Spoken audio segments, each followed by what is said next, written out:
नमस्कार साथियों, आप देख रहे हैं बिहार समाचार। आइए जानते बिहार की दिन भर की ताजा और बड़ी खबरें सीएम नीतीश ने कर दी है। आज 5 बड़ी घोषणा वही कर्मचारी, किसानों और मजदूरों को आज से मिलने जा रही है। ये 5 बड़ी सौगातें। अगर दोस्तों आप भी हैं बिहार से तो इस वीडियो को पूरा देखिए। वही आप बिहार के किस जिले से वीडियो को देख रहे हैं कमेंट में जरूर बताएं। और आपने अभी तक इस वीडियो को लाइक और चैनल को सब्सक्राइब नहीं किया है तो फटाफट से कर दीजिए। आज की पहली खबर, गर्मी की छुट्टी के बाद डे शिफ्ट में खुलेंगे स्कूल। सरकारी स्कूल 23 जून से डे शिफ्ट में संचालित होंगे। स्कूल पूर्व की तरह सुबह 9:30 बजे से शाम 4 बजे तक संचालित होंगे। बच्चों को स्कूल से छुट्टी 4 बजे मिलेगी, जबकि शिक्षक 4:30 बजे स्कूल छोड़ेंगे। शिक्षक सुबह 9 बजे तक स्कूल आ जाएंगे। अभी स्कूलों में गर्मी छुट्टी चल रही है।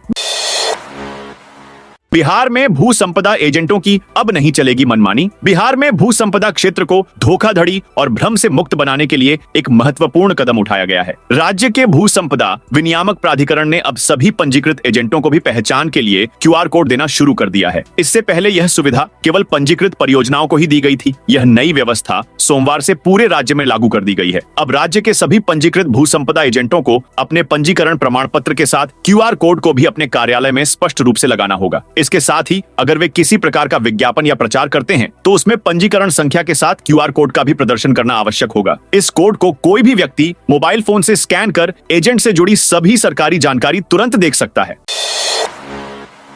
पटना में ट्रैफिक चेक पोस्ट से 69 पुलिसकर्मी हटाए गए। ट्रैफिक SP अपराजित लोहान ने सोमवार को बताया कि 15 चेक पोस्ट के 69 पुलिसकर्मियों का तबादला किया गया है। साथ ही पटना के धनुकी मोड़ पर अवैध वसूली को लेकर ASI समेत 3 पर केस दर्ज किया गया है। ट्रांसफर किए गए सभी पुलिसकर्मी लंबे समय से एक ही पोस्ट पर तैनात थे। बेगूसराय में छात्राओं को मुफ्त में मिलेगी ड्रेस किताबें। बेगूसराय के NTPC बरौनी परिसर में आज से बालिका सशक्तिकरण मिशन का शुभारंभ हो गया। कार्यक्रम की शुरुआत परियोजना प्रमुख जयादीप घोष, मैत्री लेडीज क्लब अध्यक्ष डोलन चंपा घोष और अन्य वरिष्ठ अधिकारियों ने दीप प्रज्वलित कर किया। NTPC गीत की प्रस्तुति से समारोह का माहौल उत्साहपूर्ण हो गया। अधिकारियों ने कहा कि कार्यशाला के दौरान छात्राओं को शैक्षणिक शिक्षा के साथ साथ कराटे, योग, कंप्यूटर, स्वास्थ्य, स्वच्छता, व्यक्तित्व विकास और आत्मरक्षा जैसे विषयों में प्रशिक्षण दिया जाएगा। उन्हें पौष्टिक भोजन, छात्रावास, पोशाक, अध्ययन सामग्री सहित सभी आवश्यक सुविधाएं मुफ्त में दी जा रही हैं।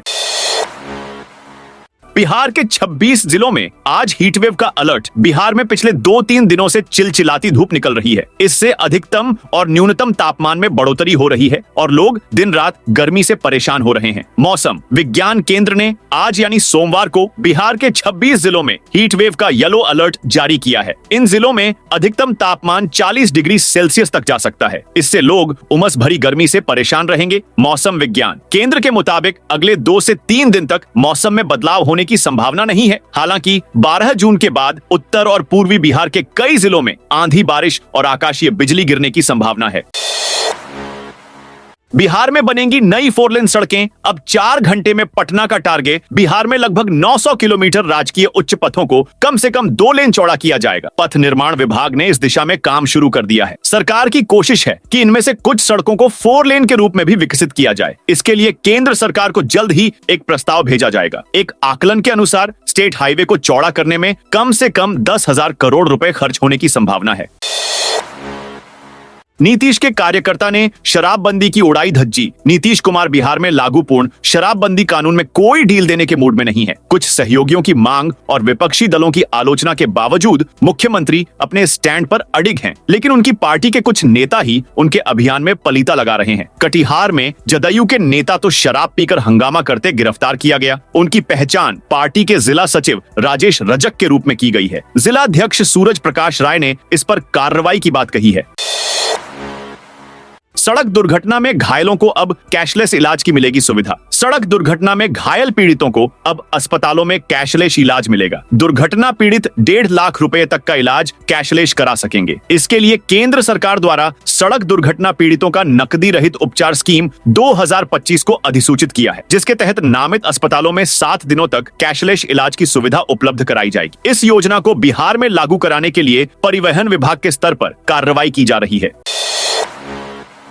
बिहार के जिला केंद्रीय कोऑपरेटिव बैंक 917 करोड़ रुपए के कर्ज में डूबे। केंद्रीय कोऑपरेटिव बैंक 917 करोड़ रुपए के कर्ज में डूबे हैं। ऐसे बैंक वित्तीय स्तर पर बेहतर प्रदर्शन नहीं कर पा रहे हैं। खासकर भारतीय रिजर्व बैंक ने औरंगाबाद जिला केंद्रीय कोऑपरेटिव बैंक, मोतिहारी जिला केंद्रीय कोऑपरेटिव बैंक, मधुबनी जिला केंद्रीय कोऑपरेटिव बैंक, नवादा जिला केंद्रीय कोऑपरेटिव बैंक और खगड़िया जिला केंद्रीय कोऑपरेटिव बैंक समेत दर्जन भर कोऑपरेटिव बैंकों को वित्तीय व्यवस्था में सुधार लाने की हिदायत दी है, क्योंकि इन बैंकों का एनपीए खस्ता हाल है।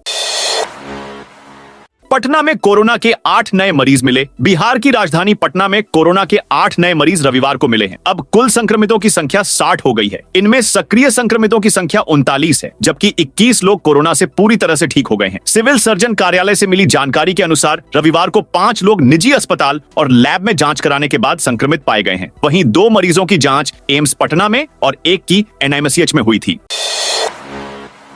जमुई में हर सोमवार होगी जन समस्याओं और योजनाओं की समीक्षा। जमुई के नए जिलाधिकारी नवीन कुमार ने प्रशासनिक व्यवस्था में सुधार की पहल शुरू कर दी है। उन्होंने जिले के सभी प्रखंडों का दौरा कर जन समस्याओं का जायजा लिया है। इसके बाद एक विशेष फॉर्मेट तैयार किया गया है। डीएम ने घोषणा की है कि हर सोमवार सुबह 10:30 बजे जिले के वरिष्ठ अधिकारियों के साथ बैठक होगी। इस बैठक में जन समस्याओं और विकास योजनाओं की समीक्षा की जाएगी। सभी अधिकारियों को साप्ताहिक कार्य सौंपा जाएगा।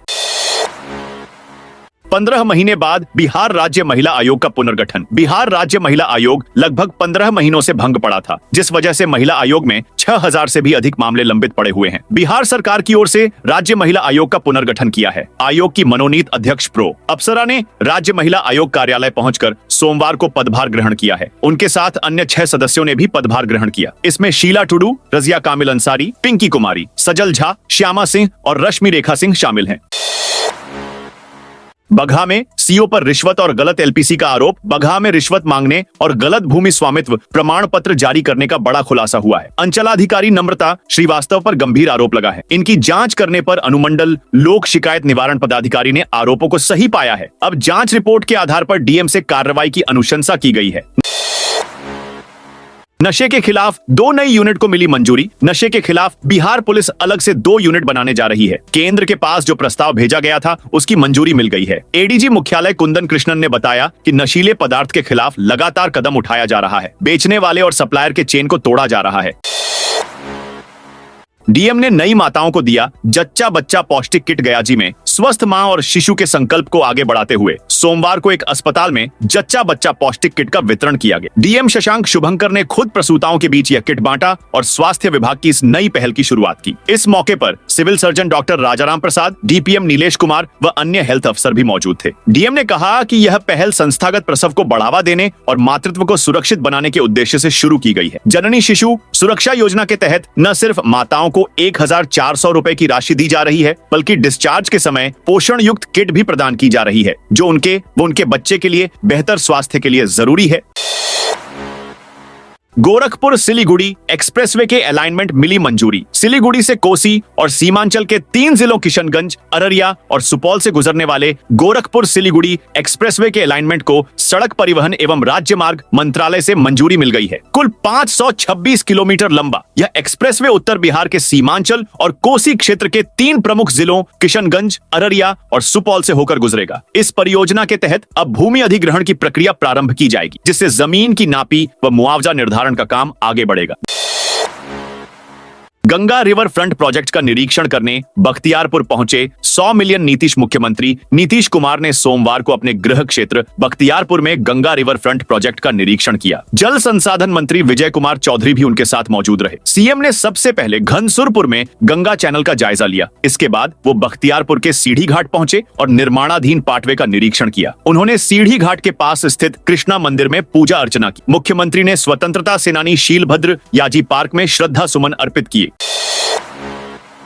बिहार की राजनीति में राक्षस की एंट्री। बिहार विधानसभा चुनाव के मद्देनजर बिहार की राजनीति में आरोप प्रत्यारोप का दौर तेज हो गया है। नेताओं के बयानों में राक्षस ने एंट्री ले ली है। बीजेपी प्रदेश अध्यक्ष दिलीप जायसवाल ने कहा है कि लालू यादव के संस्कार से बिहार में अपराध और शराबखोरी करने वाले राक्षस पैदा हो रहे हैं। जवाब में राजद और कांग्रेस ने पलटवार किया है। बीजेपी के बड़े नेता नरेंद्र मोदी से माफी मांगने की मांग करते हुए कहा है कि भाजपा खुद राक्षस बनकर क्षेत्रीय दलों को खाना चाहती है।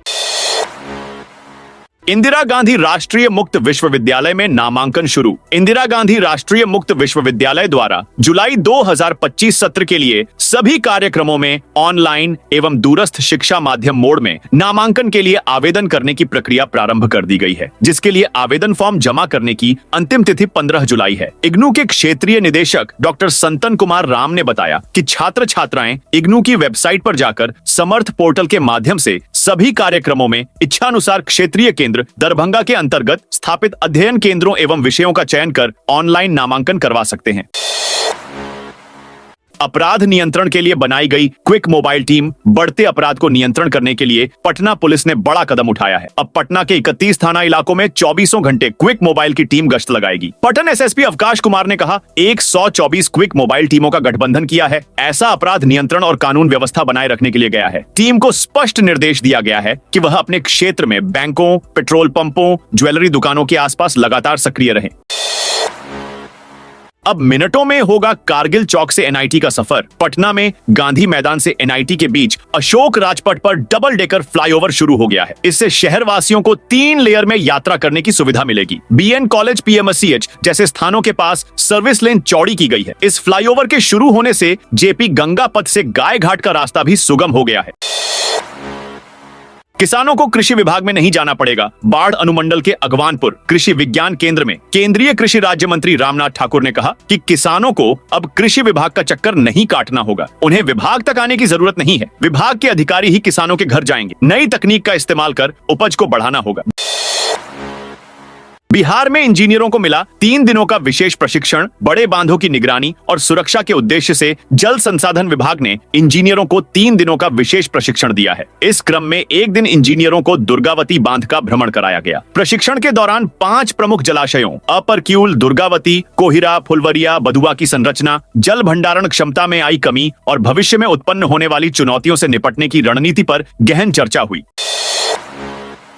यातायात नियम तोड़ने वालों पर कार्रवाई। नवादा में एसपी अभिनव धीमान ने अपराध नियंत्रण और कानून व्यवस्था को लेकर रविवार रात सड़कों पर निरीक्षण किया। रात 11 बजे तक चले इस विशेष अभियान में यातायात नियमों का उल्लंघन करने वाले वाहन चालकों से जुर्माना वसूला गया। पुलिस बल के साथ विभिन्न चौक चौराहों पर वाहनों की जांच की गई। अभियान के दौरान 3 बाइक जब्त की गई। साथ ही अपराधियों और वारंटियों के खिलाफ छापेमारी अभियान भी चलाया गया। इस दौरान फरार चल रहे अपराधी को गिरफ्तार किया गया। राजगीर के जंगल में फंसे आयरलैंड के जेम्स और राफेल राजगीर के रत्नागिरी पर्वत के घने जंगलों में भटककर फंसे 2 विदेशी पर्यटकों को पुलिस और बचाव दल ने कड़ी मशक्कत और करीब 2 घंटे के रेस्क्यू के बाद सुरक्षित बाहर निकाल लिया। राजगीर डीएसपी सुनील कुमार सिंह ने बताया कि बिहार सशस्त्र पुलिस के एक जवान द्वारा मिली सूचना मिली कि रत्नागिरी पर्वत के जंगल क्षेत्र से हेल्प मी जैसी आवाज और सीटी की आवाज आ रही है। सूचना मिलते ही राजगीर थाना ने तुरंत एक बचाव दल को मौके पर भेजा। श्रावणी मेला पर चलेंगी स्पेशल ट्रेनें। 11 जुलाई से शुरू हो रहे श्रावणी मेला के लिए रेलवे ने भागलपुर, सुल्तानगंज, देवघर और जसीडीह के लिए अपनी तैयारी शुरू कर दी है। अधिकारियों की बैठकें चल रही हैं। डीआरएम सीधे श्रावणी मेला की तैयारी पर नजर बनाए हुए हैं। पूर्वोत्तर से लेकर दिल्ली सहित अन्य राज्यों से आने वाली ट्रेनों का ठहराव सुल्तानगंज में होगा।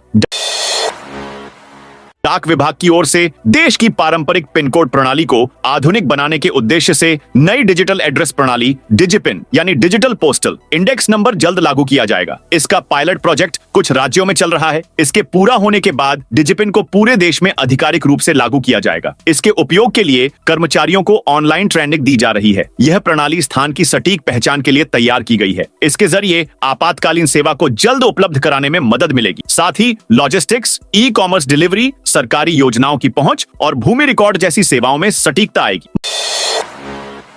मांझी की पार्टी, हम का झंडा और हाथ में तमंचा। बिहार के गयाजी जिले में कुछ युवकों का सोशल मीडिया पर वायरल रील्स बवाल मचा रहा है। इस वीडियो में एक युवक 4 पहिया वाहन के बोनट पर हथियार के साथ बैठा हुआ दिखाई दे रहा है, जबकि उसके साथ जीतन राम मांझी की पार्टी हिंदुस्तानी अवाम मोर्चा हम के झंडे लिए लड़के चल रहे हैं। वीडियो के बैकग्राउंड में गाना बज रहा है, आइलो जीतन राम मांझी के राज, राजवे हम पार्टी सदा रहतो, जिंदाबाद, पुलिस और दरोगा में हम छोड़ा न बोलतो। यह वीडियो राजनीतिक और प्रशासनिक व्यवस्था पर सवाल खड़ा कर रहा है। इस वीडियो पर विपक्षी दल मांझी की पार्टी पर निशाना साध रहे हैं।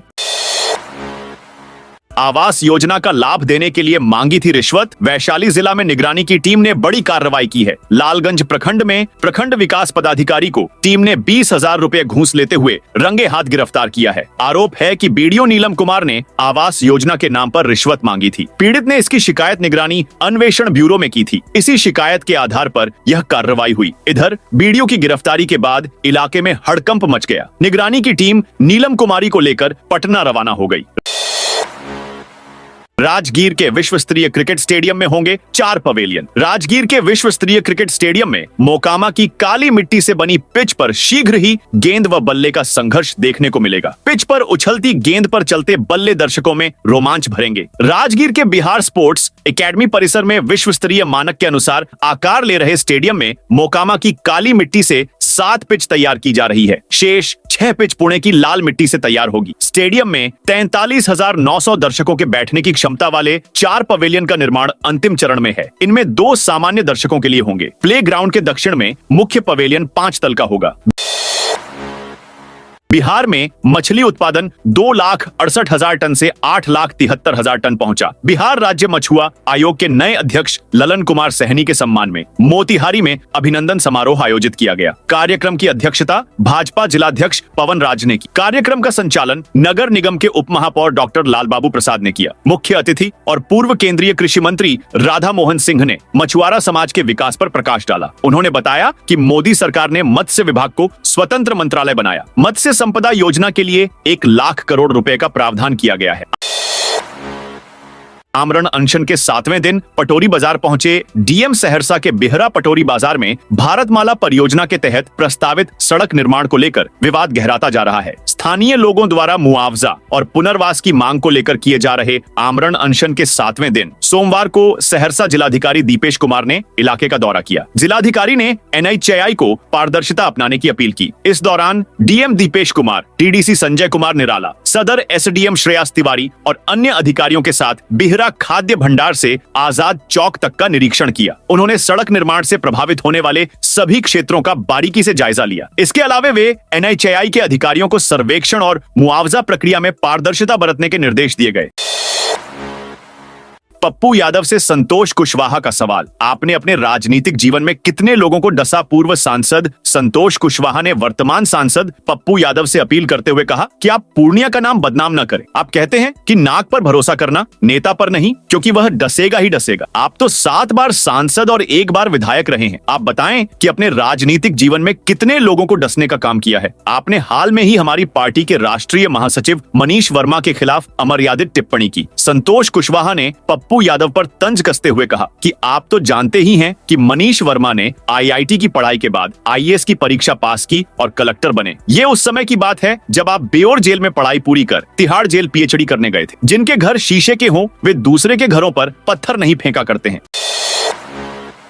विदेश पहुंचते पहुंचते खराब हो जा रही है 50% शाही लीची। मुजफ्फरपुर की शाही लीची की मांग अरब देश में सबसे अधिक है। उद्यान निदेशालय की ओर से 6 टन शाही लीची ओमान एयर दुबई भेजी गई है। 50% तक लीची जाते जाते खराब हो जा रही है। लीची खराब होने के पीछे सबसे बड़ा कारण है कार्गो में कोल्ड चेन का नहीं रहना। लीची को बिहार से बनारस भेजा जाता है। इस दौरान एयरपोर्ट से कार्गो में ले जाने के दौरान 2-3 घंटे सामान्य ताप पर बाहर रह जाती है। इसके कारण लीची खराब हो जा रही है। पिछले महीने 4 टन शाही लीची ओमान भेजी गई थी।